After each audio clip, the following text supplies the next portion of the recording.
और रूस की तरफ से परमाणु हमले की तैयारी पूरी कर ली गई है। रिपोर्ट सामने आई है जिसमें ये बताया गया कि रूस के अधिकारियों ने परमाणु बम के गोदाम का निरीक्षण भी किया है। इसके निरीक्षण में जो भी पाया गया उसकी रिपोर्ट व्लादिमीर पुतिन को भेजी गई। पुतिन लगातार बताते रहे हैं कि रूस की न्यूक्लियर को हल्के में ना लिया जाए और ऐसे में ये खबर बहुत ही बड़ी फिक्र पैदा कर रही है।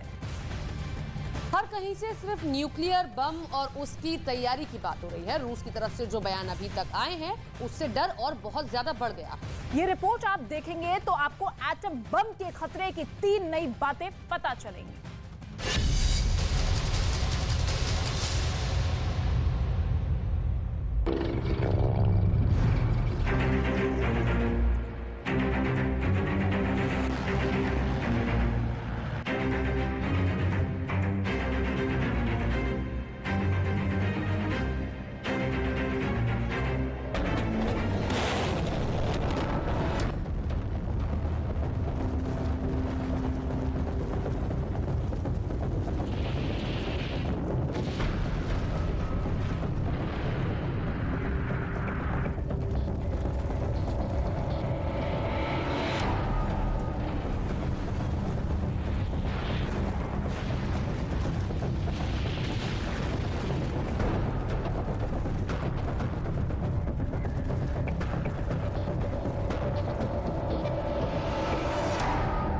बंकर तैयार।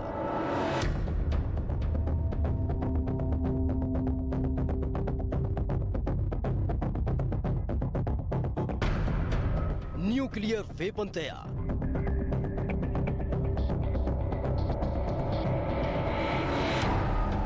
हमले का प्लान तैयार।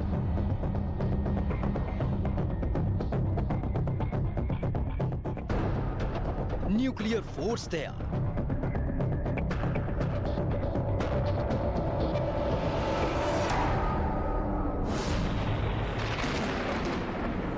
क्या ये तबाही कम थी?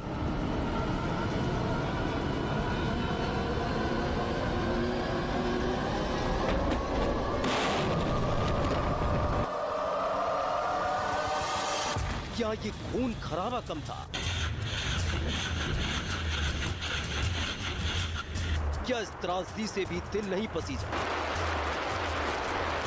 क्या ऐसी बर्बादी ने किसी को नहीं झकझोरा?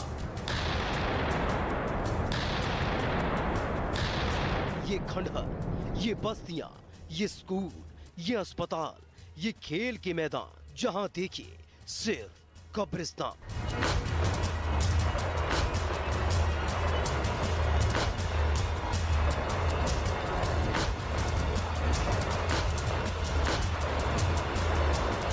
फिर भी अब न्यूक्लियर गोदाम से एटम बम निकाला जा रहा है। पुतिन का न्यूक्लियर रूम एक्टिव हो चुका है।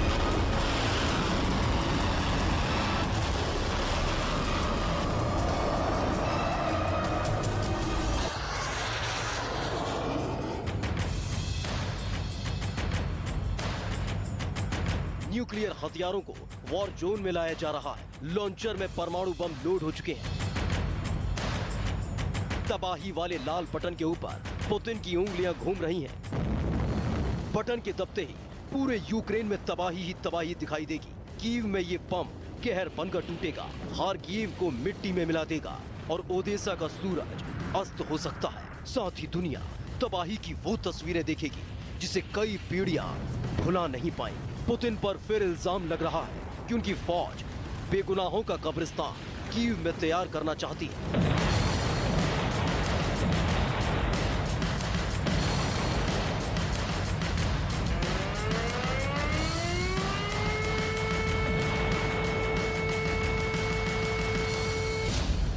पुतिन का डर्टी गेम। पिछले हफ्ते रूस और यूक्रेन के युद्ध के बीच पुतिन की सेना ने परमाणु बम का युद्धाभ्यास किया, जिसे तीसरे विश्व युद्ध का युद्धाभ्यास भी कहा जा रहा है। इससे पहले पुतिन के खेमे से डर्टी बम का दावा पश्चिमी मीडिया में सुर्खियों में रहा था, जिसने दुनिया भर को दहला कर रख दिया था और नेटो देश को डर्टी बम से अलर्ट कर दिया था। डर्टी बम एक ऐसा बम है जिसके अंदर रेडियो एक्टिव पदार्थ होता है। इस बम में विस्फोट होने के बाद इसके अंदर का यूरेनियम या रेडियोधर्मी पदार्थ हवा में बिखर जाता है। ये घातक रेडियोधर्मी पदार्थ लोगों की जान ले लेता है। रक्षा विशेषज्ञों की माने तो डर्टी बम एक छोटे परमाणु बम जैसा ही होता है, लेकिन ये बात पूरी तरह से सही नहीं है। परमाणु बम और डर्टी बम में फर्क बिल्कुल साफ है। परमाणु बम में शुद्ध किया हुआ रेडियोधर्मी पदार्थ इस्तेमाल करते हैं, लेकिन डर्टी बम में इस्तेमाल यूरेनियम को शुद्ध नहीं किया जाता। डर्टी बम को किसी भी तरह इस्तेमाल किया जा सकता है, जैसे वाहनों में भी लगाया जा सकता है, लेकिन परमाणु बम मिसाइल या फिर बड़े बम वर्षा और फाइटर जेट से भी लॉन्च किए जा सकते हैं।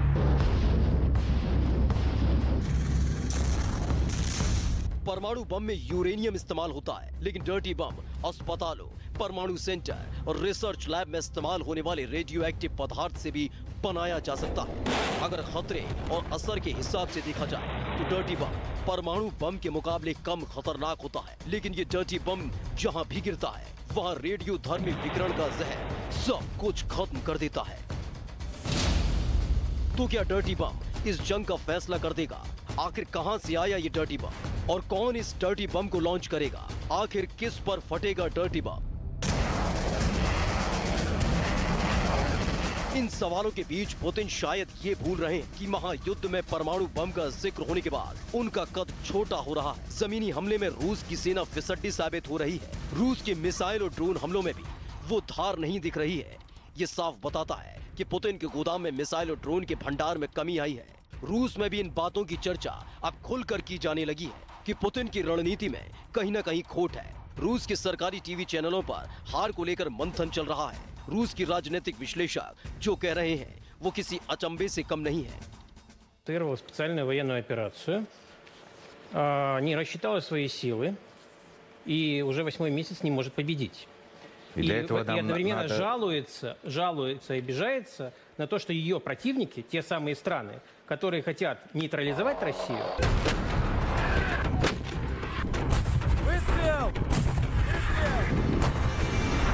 अगर ऐसा रहा तो रूस अब और जोर लगाएगा, ज्यादा बारूद बरसाएगा, ज्यादा तबाही मचाएगा, युद्ध का विस्तार करेगा। मुमकिन है महाविनाश के हथियार भी चलाए कि अब जो कुछ था वो मन मुताबिक था, लेकिन अब से सारे समीकरणों को बिठाकर पुतिन अपने फतेह का झंडा बुलंद करना चाहते हैं। इसके लिए वो तबाही मचाएंगे, हथियारों से भी और न्यूक्लियर वॉर से भी। We have not seen anything to indicate that Putin has made a decision to use a dirty bomb, nor have we seen any indications that that the Ukrainians are planning such a thing. The Ukrainians have, in fact, their leadership have indicated to us that that's not in their plans.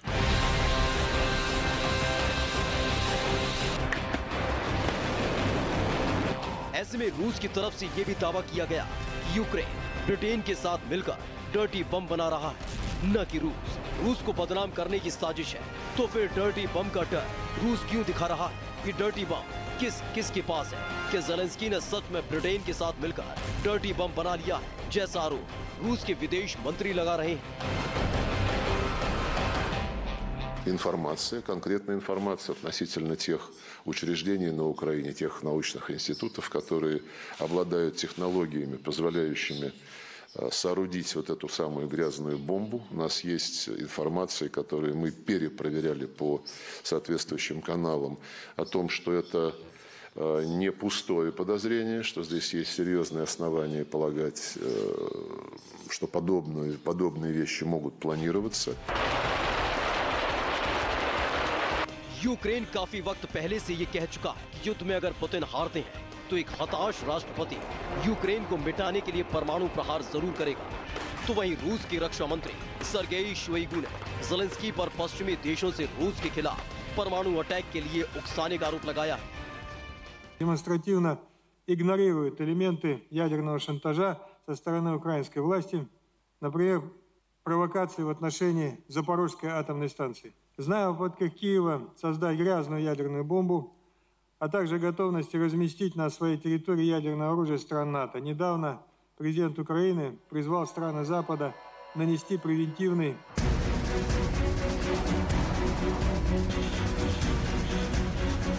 पश्चिमी media में dirty बम के ड्रामे में America और Britain के नाम उछाले जाने की कई थ्योरी पर चर्चा हो रही है। असल में डर्टी बम से इन देशों का पुराना कनेक्शन है। साल 2002 में अमेरिका के नागरिक होसे पाडिला को शिकागो में डर्टी बम से हमले की योजना बनाने के शक में गिरफ्तार किया गया था। पाडिला का सीधा कनेक्शन आतंकी संगठन अलकायदा से था। डर्टी बम से आतंक फैलाने की साजिश के सूत्रधार को 21 साल की सजा सुनाई गई थी। वहीं साल 2004 में ब्रिटिश नागरिक धीरेन बेरट डर्टी बम बनाने के आरोप में पकड़ा गया था। दोषी साबित होने पर धीरेन बेरट को 30 साल की सजा सुनाई गई। परमाणु प्रहार टारगेट पर कौन? पश्चिमी मीडिया के मुताबिक रूस में इन्हीं कहानियों को आधार बनाकर डर्टी बम का ड्रामा खड़ा किया जा रहा है, जबकि हकीकत में मॉस्को में महाविनाश के हथियारों के इस्तेमाल की प्लानिंग चल रही है, क्योंकि खेरसोन में रूस को बहुत बड़ा झटका लगा है।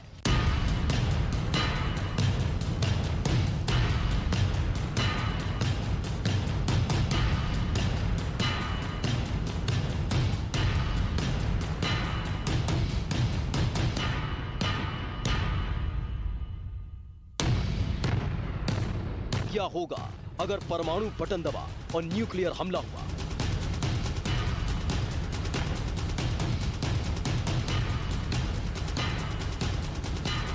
पुतिन के टारगेट पर दुनिया के कौन कौन से शहर होंगे?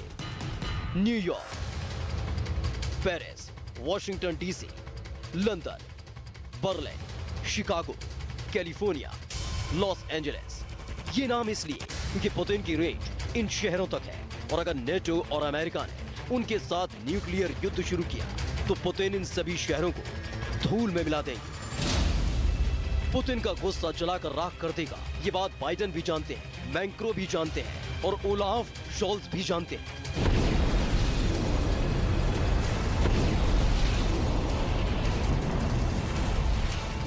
पुतिन की न्यूक्लियर कमांड इस वक्त पूरी तरह एक्टिव है। वो अपने तमाम खतरनाक न्यूक्लियर हथियारों और उनकी डिलीवरी सिस्टम को पूरी तरह परख चुके हैं। ऐसे में सबसे बड़ा सवाल है कि अगर न्यूक्लियर बम वाला हमला हुआ तो नेटो के शहरों का क्या हाल होगा? ये रिपोर्ट बहुत गौर से देखिएगा।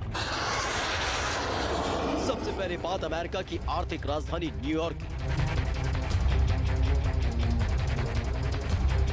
न्यूयॉर्क पर रूस से अगर परमाणु हमला हुआ तो वो लंबी दूरी की रेंज वाली मिसाइलों से होगा, और अगर इस शहर के बीचों बीच न्यूक्लियर ब्लास्ट हुआ तो उसका नतीजा देख लीजिए।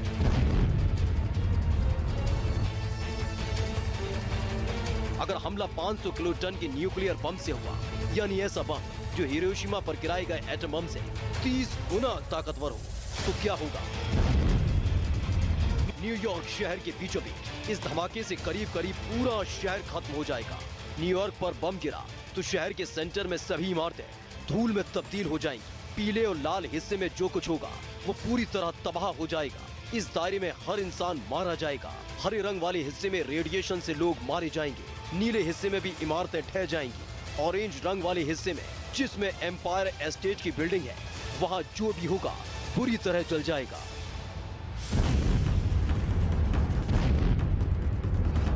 ऐसे हमले में न्यूयॉर्क की पहचान यहाँ की स्काईलाइन, जिसमें ट्रम्प टावर भी होगा, और वो तमाम बिल्डिंग होंगी जो हम बॉलीवुड मूवीज में देखते आए हैं, सभी जमींदोज हो जाएंगी। इस हमले में 7 लाख से ज्यादा लोगों की मौत होगी। 11 लाख से ज्यादा लोग बुरी तरह से जख्मी हो जाएंगे।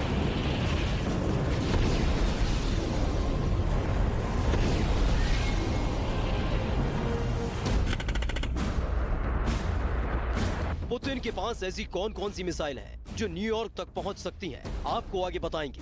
पहले देखिए परमाणु हमले में लंदन का क्या हाल होगा। लंदन के सेंटर में बम गिरने से 3 किलोमीटर बड़ा आग का गोला होगा, सब कुछ जलाकर राख कर देगा।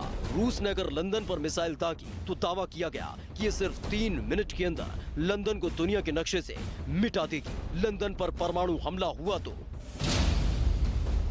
ब्रिटेन की संसद धूल में तब्दील हो जाएगी। यहाँ प्रधानमंत्री का निवास, सब कुछ खत्म हो जाएगा। बकिंगम पैलेस से लेकर लंदन का ऐतिहासिक पुल सब ढह जाएगा। इस हमले में 4 लाख से ज्यादा लोग फौरन मारे जाएंगे, जबकि 9 लाख की आबादी बुरी तरह जख्मी हो जाएगी, यानी उनके तीसरी डिग्री के चलने वाले जख्म होंगे। इनमें से ज्यादातर लोगों की कुछ देर बाद मौत हो जाएगी। न्यूयॉर्क का हाल जो होगा वो आप देख चुके हैं, और वॉशिंगटन डीसी यानी अमेरिका की कैपिटल सिटी का हाल देखिए, क्योंकि यह पुतिन और रूस की मिसाइलों का प्राइम टारगेट कहा जा सकता है। वॉशिंगटन डीसी के सेंटर में व्हाइट हाउस जर्रे जर्रे में तब्दील हो जाएगा। अमेरिका की संसद पूरी तरह ढह जाएगी। वहाँ का सुप्रीम कोर्ट भी सर्वनाश होगा। पीले दायरे में सब कुछ पिघल जाएगा और ऑरेंज दायरे तक तबाही बहुत खतरनाक होगी। वॉशिंगटन डीसी पर परमाणु हमला हुआ तो करीब 4 लाख लोगों की मौत होगी, जबकि 3 लाख लोग बुरी तरह जख्मी हो जाएंगे। इन हमलों में से जो बच जाएंगे वो धीमी मौत मरते चले जाएंगे। 15% लोग तो कैंसर का शिकार हो जाएंगे और फिर उनकी जान चली जाएगी। अमेरिका पर ऐसे हमले का खतरा सबसे